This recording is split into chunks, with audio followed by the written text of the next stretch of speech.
शांति। ओम शांति बाबा। आज 4/8/2023 के बाबा के महावाक्य प्रातः मुरली। ओम शांति बाप दादा मधुबन। बाबा ने कहा, मीठे बच्चे, मीठे लाडले बच्चे, बाप आए हैं तुम्हारे लिए स्वर्ग की नई दुनिया स्थापन करने, इसलिए इस नरक से दिल न लगाओ, इसको भूलते जाओ। प्रश्न दिया बाबा ने, रहम दिल बाप तुम बच्चों पर किस रूप से कौन सा रहम करते हैं? उत्तर दिया बाबा कहते हैं, मैं बाप रूप से मीठी स्क्रीन बन तुम बच्चों को इतना प्यार देता हूँ जो दुनिया में दूसरा कोई भी दे ना सके। मैं तुम्हें पवित्र प्यार की दुनिया का मालिक बना देता हूँ। टीचर बन तुम्हें ऐसी पढ़ाई पढ़ाता हूँ जो तुम इज्जत की बीवी बन जाते हो। यह पढ़ाई है मनुष्य से देवता बनने की। यह ज्ञान रतन तुम्हें विश्व का मालिक बना देते हैं। गीत आया है, कौन है माता, कौन है पिता। ओम शांति। बच्चों को ओम शांति का अर्थ समझाया जाता है। ओम का अर्थ है आई एम आत्मा। मैं आत्मा निराकार परमात्मा की संतान हूँ। शरीर का फादर वह है जिसने जन्म दिया है। उनको कहा जाता है शरीर को जन्म देने वाला फादर और है, और शिव बाबा है आत्माओं का बाप। वह तो है ही। ढेर के ढेर करोड़ों आत्माएं अपनी निराकारी दुनिया में रहती हैं। वहाँ सदा वो निर्विकारी ही है। विकारी तो परम धाम में रह ना सके। पहले तो यह बात पक्की करनी पड़ेगी। मैं आत्मा, मेरा बाबा। आत्मा के संबंधी सब भाई भाई हैं। इस शरीर के बाप को कहा जाता है लौकिक बाप। आत्मा के बाप को कहा जाता है पारलौकिक बाप, जो सभी का एक ही है। पुकारते भी है ना, ओ गॉड फादर, ओ पतित पावन रहम दिल। यह आत्मा ने पुकारा बाप को। आत्मा इस शरीर के साथ दुखी है। फिर सतयुग में आत्मा को शरीर के साथ सुख है, इसलिए उसका नाम ही क्या है? सुख धाम, स्वर्ग। यह है नरक। कहा जाता ना, दुख में सिमरन सब करे, सुख में करे ना कोई। याद करते हैं पतित पावन को, समझते हैं पतित पावन बाबू को नाम रहता है। गंगा को पतित पावन नहीं कहेंगे। गंगा को तो इन आंखों से देखा जाता है। निराकार बाप को अथवा आत्मा को नहीं देखा जा सकता है। परम पिता परमात्मा प्राण दाता जो दिव्य चक्षु दिखाता है, उनको कहा जाता है ओ गॉड फादर क्रिएटर। अच्छा, फिर मदर कहाँ से आई? मदर बगैर बाप सृष्टि की रचना कैसे रची? मदर तो जरूर चाहिए ना। गॉड फादर मनुष्य सृष्टि का रचयिता और वह है सबका बाप। फादर है तो मदर भी जरूर हो। बाप आकर समझाते हैं, मैं हुई निराकार। मैं जब आऊं शादी करूं तो बच्चे होंगे, परंतु शादी तो करनी नहीं है, बच्चे पैदा करने हैं। शादी बगैर शादी तो करनी नहीं और बच्चे पैदा करने शादी बगैर। बच्चों को मैं अडॉप्ट करता हूँ। गोद ले बैठा ना बाप। तो बाबा ने कहा, समझो कोई को स्त्री नहीं है, चाहते हैं कि अपनी मिल्क किसको देकर जाऊं, तो फिर धर्म के बच्चे बनाते। गोद ले बना ना, एडॉप्ट करते हैं तो माँ बाप दोनों ठहरे ना। तो बेहद का बात कहते हैं कि मैं भी फादर हूँ, मैं कैसे रहूँ, ये समझ की बात है। बाप खुद आकर समझाते हैं, मुझे शरीर तो चाहिए ना। तो ब्रह्मा का शरीर लिया ना, फिर मामा बन गई मारी, तो इनका आधार लेता हूँ। तुम कहते हो हम ईश्वर की संतान है। ईश्वर की संतान तो वैसे सब है, परंतु इस समय बाप सम्मुख आया हुआ है। तुम बच्चों को गोद में लेते हैं। तुम समझते हो हम बाबा के बच्चे बने हैं। बाप है स्वर्ग का रचयिता। स्वर्ग का मालिक बनाने के लिए राजयोग सिखलाते हैं। खुद बैठ बतलाते हैं, मैं निराकार को फादर हूँ। निराकार को मनुष्य सृष्टि का रचयिता कैसे कह सकते हैं? तो बच्चों को अडॉप्ट कर उनको भी बैठ समझाते हैं कि मैं शिव निराकार, तुम भी निराकार आत्माएं हो। तुम गर्भ जेल में आते हो, मैं गर्भ जेल में नहीं आता। तुम्हारे लिए है आधा कल्प गर्भ में है, आधा कल्प है गर्भ जेल। क्योंकि आधा कल्प माया रावण पाप कराती है। सतयुग में माया होती नहीं, जो पतित बनाए, दुखी बनाए। मैं 21 जन्मों के लिए तुमको स्वर्ग का वर्षा देता हूँ। नई दुनिया स्वर्ग को कहा जाता है। मकान भी पुराना होता है तो पुराने को छोड़ नए ही जाते हैं। यह भी पुरानी दुनिया है, वह है नई दुनिया, गोल्डन एज, पावन दुनिया। जो तो बाप कहते हैं, लाडले बच्चे मैं तुम्हारे लिए स्वर्ग स्थापन कर रहा हूँ, तुम फिर नरक से दिल क्यों लगाते हो? अब नरक को भूल जाओ, मुझ बाप और स्वर्ग को याद करो, पुरानी दुनिया को भूलते जाओ। यह है बेहद का संन्यास। पुरानी देश सहित जो कुछ भी देखते हो उनका भी महत्व, उनका भी ममत्व छोड़ो। समझो हम सब कुछ ईश्वर को देते हैं। यह शरीर, धन, दौलत, बच्चे आदि खत्म हो जाने वाले। यह वही महाभारी महाभारत लड़ाई है जिसके द्वारा मुक्ति जीवन मुक्ति के गेट खुलने हैं। हरि का द्वार कहते हैं ना, भगवान का द्वार। तो हरि कहा जाता है श्री कृष्ण को, उनका द्वार है वैकुंठ। वैकुंठ के गेट पाप आकर के खोलते हैं।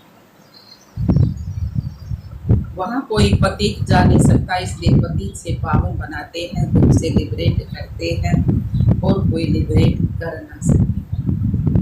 दुख करता सुख करता बाप ही है। बाप कहते हैं मैं तुमको राजयोग सिखलाता हूँ, सदा के लिए सुख देने आया हूँ। मैं तुम्हारे लिए वैकुंठ हथेली पर लाया, स्वर्ग हथेली पर लाया बाबा। तुम राजयोग सीखकर मनुष्य से देवता बनते हो। बुद्धि भी कहती है कि बरोबर समझ की बातें हैं, समझो। यह पुरानी दुनिया है, फिर यह नई बनेगी। सर्वशक्तिमान एक ही बाप है जो अपनी शक्ति से स्वर्ग का मालिक बनाते हैं। चाहते भी न एक राज्य हो, खाली अथवा राज्य हो, सो तो सतयुग त्रेता में अटल अखंड सुख शांति में देवताओं की राजधानी थी। कोई विघ्न नहीं था, उनको एक वेद राज्य कहा जाता है। दूसरा धर्म भी नहीं जो दुखी बने। अभी देखो क्रिश्चियन एक ही धर्म के हैं तो भी दोनों की आपस में बहुत लड़ाई होती है, क्योंकि माया का राज्य है ना। सतयुग में माया नहीं होती। अभी कहती है वो गॉड फादर रहम करो, बाप कहते हैं रहम तो सब पर करो। सब बच्चों को पापों से मुक्त करता हूँ, अर्थात पतित दुनिया से लिबरेट करता हूँ। तुम सब आत्माओं को ले जाता हूँ निराकारी दुनिया में, बाकी शरीर को भस्म हो जाएंगे। नेचुरल कैलेमिटीज गाइड नहीं, आसार भी देख रहे हैं। फैमिली पढ़ना जरूर है, अकाल जरूर पड़ेगा। बाबा ने क्या अब आप कहते हैं इस छीछी दुनिया से ममता तोड़ो। बेहद का बाप है सैकड़ी, कहते हैं मैं जो तुमको प्यार करता हूँ सो कोई कर ना सके। अभी तुमको पवित्र दुनिया का मालिक बनाता हूँ। राजाई के लिए तुम पढ़ रहे हो, एम ऑब्जेक्ट बुद्धि में है, नया तो कोई समझ ना सके। जब तक कि कोई बैठ उनको समझावे, एक हफ्ता बैठ समझे कि मनुष्य से देवता बनना है, इसलिए बाप को जादूगर कहा जाता है। ज्ञान रत्नों से मनुष्य को देवता बनाता हूँ, उनको रत्नाकर शोधाकर मुसाफिर भी कहते हैं। तुमको आकर स्वर्ग की महारानी महारानी महाराजा बनाते हैं। मुसाफिर कितना हसीन शिवा। तुम जो कोई काम के नहीं थे, अब तुमको पढ़ाकर भविष्य की बेटी बनाता, स्वर्ग की बेटी बनाता बाबा। तुम जानते हो हम सूर्यवंशी चंद्रवंशी बनने के लिए पढ़ रहे, परमात्मा पढ़ाते हैं। तुम यहाँ क्या पढ़ते हो? तुम कहेंगे मनुष्य से देवता बनने के लिए पढ़ते हैं, क्योंकि ये आसुरी होने वाली मनुष्य सृष्टि विनाश होने वाली है। कहते भी हैं मुझे मेरे तुम्हारे में कोई गुण न है, तो वही रहम दिल बाप बैठकर तुमको पढ़ते। सभी धर्म वाले एक निराकार बाप को ही परमात्मा मानेंगे। मनुष्य बल गॉड फादर कहते हैं, परंतु जानते नहीं कि वो कहाँ आते हैं। अभी तुम जानते हो वह पुरानी पतित दुनिया में आते हैं, क्योंकि पावन दुनिया स्थापन करते हैं। पुरानी दुनिया को नई दुनिया बनाते हैं। नई दुनिया में तो सुख ही सुख है। बाबा कहते हैं नई दुनिया स्थापन करने कलप मुझे आना भी है। यह तो बुद्धि समझती है रात के बाद है दिन। फिर चक्कर में कलयुग आता है, कलयुग के बाद फिर सतयुग जरूर होगा। तुम बच्चों को कहा ही जाता है सब दर्शन चंचलकारी। आत्मा जानती है मैं 84 जन्म कैसे लेती हूँ, कोई मनुष्य मनुष्य को सतगति दे न सके। मैं ही आकर समझाता हूँ, हम तुमको पावन बनाते हैं, योग बल से तुम भी सुख जी खाते हो। बाप है सर्वशक्तिमान, बाप से तुमको बेहद का वर्षा मिलता है। आकाश पृथ्वी सागर आदि सब तुम्हारा हो जाएगा। यहाँ तो देखो आकाश पर भी हद, पानी पर भी हद लगी हुई है ना। कहते हैं हमारे पानी के अंदर तुम नहीं आओ, तुम तो वहाँ सारे विश्व पर राज्य करते हो। स्वर्ग तो फिर क्या, स्वर्ग को भूल नहीं सकते। मनुष्य जब मरते हैं तो कहते हैं स्वर्गवासी हुआ, परंतु स्वर्ग है कहाँ, जरूर नरक है ना। तो यह है ही खेल। सब मनुष्य दुखी हैं, सब पतित हैं, यह राज्य ही रावण का है, जिसको जलाते रहते हैं परंतु जलता ही नहीं है। रावण को 100 फुट लंबा बनाते हैं और बढ़ाते रहते हैं, दिन प्रतिदिन लंबा करते रहते हैं, परंतु समझते नहीं है। बाबा ने कहा ये समझ की बातें हैं सारी। यहाँ देखो मुरली चलती है, फिर टेप में भरी जाती है, क्योंकि गोपिकाएं मुरली बगैर नहीं रह सकते। तो यह संबंध, यह प्रबंध है, मुरली बगैर तो तड़पते हैं ना, क्योंकि यह मुरली है जीवन हीरे जैसा बनाने वाली। यहाँ बाबा पढ़ाते हैं जो मुरली फिर लंदन अमेरिका तक जाती है। बच्चे सुनकर फिर खुश होते, गया हुआ है ना, गोपिकाएं मुरली बगैर नहीं रह सकती थी। भक्ति में भी गाँव है ना, तो वो तो काट की मुरली दिखा दी ना, कृष्ण के आत्मथी है ज्ञान की मुरली। तो बाबा ने कहा यह नॉलेज गॉड फादर ही सुनाते हैं। मुख्य एक बात समझानी है कि यह हमारा बेहद का बाप है, इनसे स्वर्ग का वर्षा मिलता है। आत्मा कहती है मेरा बाप परमात्मा है। हाँ, वह आत्माओं को बढ़ा रहे हैं, ऐसा और कोई कह न सके कि मैं परमात्मा तुम आत्माओं को बढ़ाता हूँ। ऐसे भी नहीं कहेंगे कि मैं परमात्मा नॉलेजफुल हूँ। तुम बच्चों को बहुत अच्छी रीति समझाया जाता है, परंतु सबकी बुद्धि एक रस तो नहीं होती है। कोई की सतो प्रधान बुद्धि, कोई की सतो, कोई की रजू, कोई की तम। इसमें टीचर क्या करेंगे? टीचर कहेंगे पढ़ाई पर पूरा अटेंशन नहीं देते थे, वो फादर है नॉलेजफुल। जैसे टीचर नॉलेजफुल है, स्टूडेंट को पढ़ाते हैं। बाबा ने कहा जैसे टीचर नॉलेजफुल है, स्टूडेंट्स को पढ़ाते हैं। तो बाबा ने कहा लाइन छूट गई बाबा, ऐसा कोई कह ना सके कि मैं परमात्मा तुम आत्मा को पढ़ा, मैं परमात्मा तुम आत्मा को पढ़ाता हूँ। ऐसे नहीं कहेंगे कि मैं परम आत्मा नॉलेजफुल हूँ। तुम बच्चों को अच्छी रीति समझाया जाता है, परंतु सबकी बुद्धि एक रस तो नहीं होती है। कोई भी कोई की सतो प्रधान बुद्धि, कोई की रजो, कोई की कम होता है। इसमें टीचर क्या करेगी? इतना गॉड फादर नॉलेजफुल है। जैसे टीचर नॉलेजफुल है, स्टूडेंट को पढ़ाते हैं, आप समान बनाते हैं, वैसे इस सृष्टि चक्कर की नॉलेज गॉड फादर के पास ही है और कोई जानते नहीं है। बाप ही नॉलेज सिखलाए, नॉलेजफुल बनाते हैं। बाबा है नॉलेजफुल, सबसे ऊंच है। ऊंचा जिसका नाम ऊंचा जिसका नाम है, ऊंचा ठाव है। ब्रह्मा विष्णु संग्रह सूक्ष्म वतनवासी। थर्ड ग्रेड में है मनुष्य, मनुष्यों में भी ग्रेड है। सतयुग में मनुष्यों की ग्रेड पूरी ऊंची रहती है। तुम गोल्डन एज में जाते हो, आयरन एज खत्म हो जाएगा।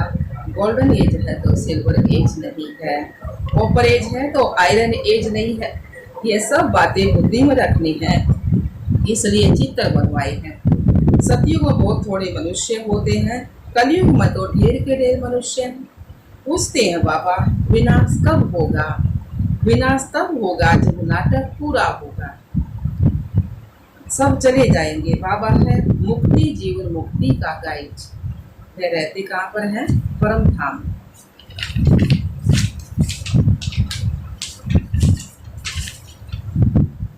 तुम भी वहां के रहने वाले हो, यहाँ आए हो पारट बजाने। बाप कहते हैं बच्चे तुम्हें माया पर जीत पानी है, इसमें हिंसा की कोई बात नहीं है। सतयुग में हिंसा होती नहीं है, वहाँ है ही संपूर्ण निर्विकारी देवी देवताएं। अच्छा जी बाबा।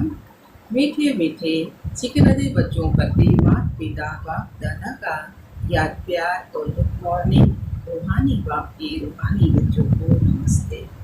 हम रूहानी बच्चों के रूहानी बाप दादा को याद प्यार गुड मॉर्निंग नमस्ते नमस्ते नमस्ते। हम बाबा के बच्चे सदा रहे हंसते हंसाते। शुक्रिया मीठे बाबा, शुक्रिया बाबा। धारणा के लिए मुख्य सार है बुद्धि से बेहद का संन्यास करना है। पुरानी देह से ही जो कुछ इन आंखों से दिखाई देता है उनसे ममता निकाल बाप और स्वरूप को याद करना है। दूसरा पॉइंट है पढ़ाई को अच्छी रीति धारण कर बुद्धि को प्रधान बनाना है। मूल्य ही पढ़ाई है, मूल्य को ध्यान देना है। वरदान दिया बाबा ने भाग्य की नई नई समर्थियों द्वारा पुरुषार्थ में रमणीकता का अनुभव करने वाले मन दुरुस्त भाव।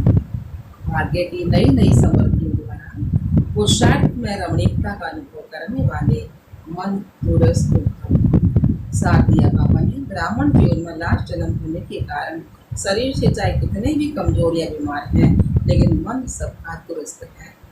उमंग उत्साह से उड़ने वाला है। पावरफुल मन की निशानी है। सेकंड में जहाँ चाहे पहुँच जाए। इसके लिए सदा अपने भाग्य के गीत गाते उड़ते रहो। अमृत वेले से भाग्य की नई नई बातें समृद्धि में लाओ। कभी किसी प्राप्ति को सामने रखो, कभी किसी को, तो पुरुषार्थ में रमणीकता आ जाएगी। और नहीं होंगे, नवीनता का अनुभव करेंगे। स्लोगन दिया बाबा ने आगे पीछे सोच समझकर हर कर्म करो तो सफलता प्राप्त होती रहेगी। आगे पीछे सोच समझकर हर कर्म करो तो सफलता प्राप्त होती रहेगी।